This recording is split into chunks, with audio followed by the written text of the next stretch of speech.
я затрону тему, которая, возможно, разбудит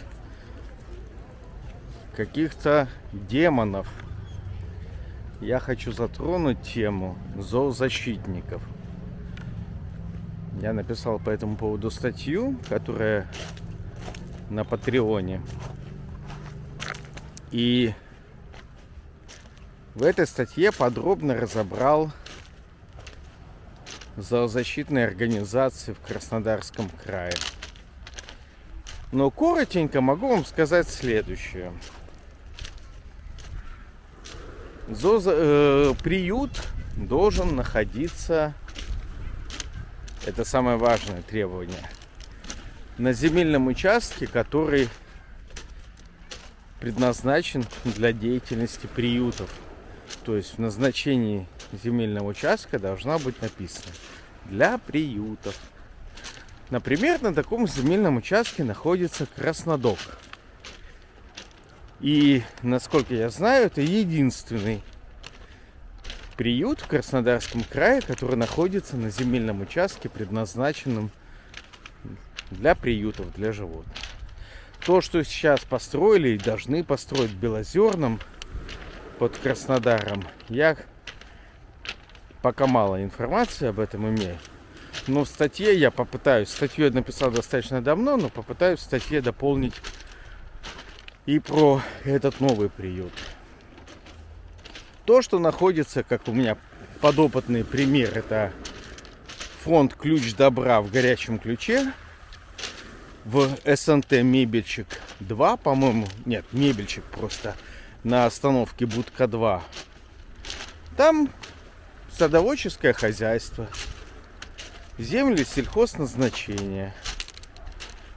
И на этих землях, как вы все знаете, на нескольких участках размещено огромное количество будок с собаками. Никакого приюта, земель для приюта там нет. Уже сейчас я чувствую, как, еще не выложив это видео, зоозащитники начали кричать: а как же так? А вот, это же хорошее дело, собачки. Ребят, ну если вы оправдываете несоблюдение закона вами в этом вопросе, то почему главная причина беспризорных животных самовыгул, тоже несоблюдение закона, вами осуждается? То есть, если вы сами не начали себя соблюдать закон, то другие люди не соблюдают другой закон и отпускают животных на самовыгул. Если ваш сосед выпускает животное на самовыгул, вы, естественно, можете на него пожаловаться. Например, вы можете указать, что он нарушает статью о жестоком обращении с животным, потому что подвергает животное опасности. Оно может быть сбито на проезжей части, когда оно находится беспризорное, без хозяина. В принципе, под это жестокое обращение почти все можно отнести. Но, к сожалению, полиция категорически не хочет заниматься бездомными животными. Какой-то у них внутренний есть триггер, что это не наша проблема.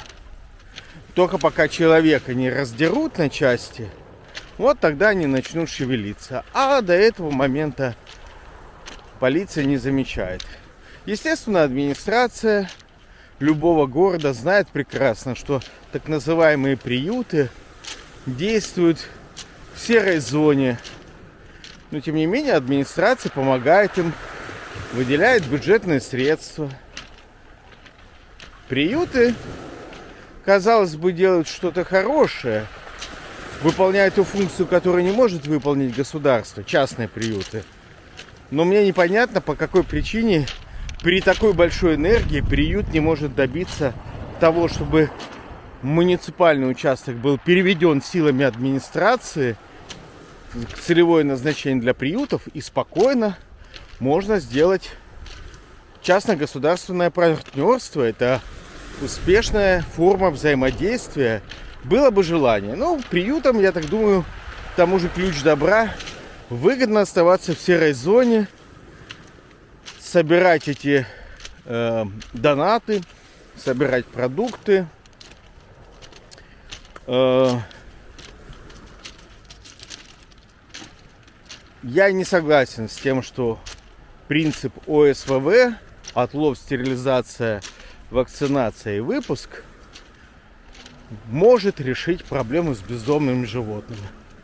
И запрет самовыгула не работает. Нет правоприменительной практики, нет инструментов.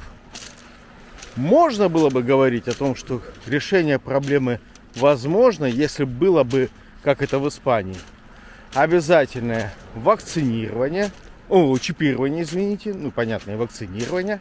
То есть каждое животное должно быть чипировано, чтобы был известен хозяин. Каждое животное, допустим, в Испании, кошки, собаки, хорьки, признаны членами семьи. И нужно оформлять страховку. Но вы понимаете, что это невозможно в России сделать. Невозможно заставить людей массово пойти и прочипировать своих животных. Даже если это будет бесплатно. Мы с вами прекрасно знаем, что люди не хотят делать бесплатную стерилизацию там, или по сниженной цене. А про чипирование речи не идет. Люди не будут этого делать. И это сейчас вызовет сильный социальный взрыв, который никому не нужен из власть придержащих. Поэтому, к сожалению, краткий вывод такой. Незаконные приюты будут по-прежнему существовать. Детей будут по-прежнему рвать стаи собак. Зоозащитники, в кавычках, будут по-прежнему кричать, что дети были сами виноваты, они вели себя агрессивно, а собачки ни в чем не виноваты.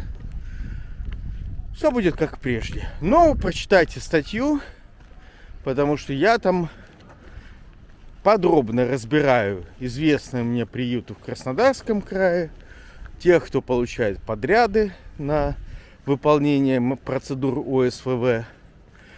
Расскажу вам, каким образом в этих процедурах участвуют приюты из серой зоны. Возможно, в статье вы найдете для себя подсказки, как бороться с нарушениями законодательства.